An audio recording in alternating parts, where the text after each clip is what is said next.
রথ মানে শুধু রথের দড়িতে ভক্তি নয়, রান্নাঘরেও লুকিয়ে থাকে 56 ভোগের গন্ধ। জানেন তো, পুরীতে রথযাত্রা উপলক্ষে প্রভু জগন্নাথ, বলদেব আর মাতা সুভদ্রার জন্য বানানো হয় 56 পদ। সেই 56 পদেরই একটি পদ হচ্ছে মালপোয়া। সেই পরম্পরাকে সম্মান জানিয়ে আজ আমিও বানিয়ে ফেললাম আম আর ছানা দিয়ে তৈরি মালপোয়া। আম ও ছানার মালপোয়া বানানোর জন্য প্রথমেই নিয়ে নিয়েছি ছানা, তারপরে দিয়েছি অল্প পরিমাণে ময়দা, 3 চা চামচ আমের পাল্প, 3 চা চামচ সুজি ও পরিমাণ মতো দুধ। এবার সব কিছু একসাথে দিয়ে ভালো করে মিশিয়ে নেব। দেখুন, কনসিস্টেন্সিটা ঠিক এই রকম থাকবে। সব কিছু মেশানো হয়ে গেলে ওপর থেকে দিয়ে দেব 1 চিমটি এলাচ পাউডার ও সামান্য মৌরি। আবার সব কিছু একসাথে ভালোভাবে মিশিয়ে নেব।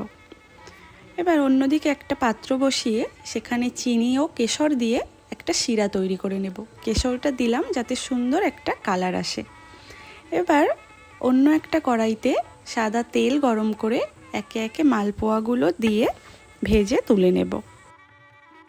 এবার আগে থেকে তৈরি করে রাখা চিনির শিরা ও কুচিয়ে রাখা আমন্ড ওপর থেকে ছড়িয়ে দিলেই ব্যাস রেডি আমাদের আম ও ছানার মালপোয়া।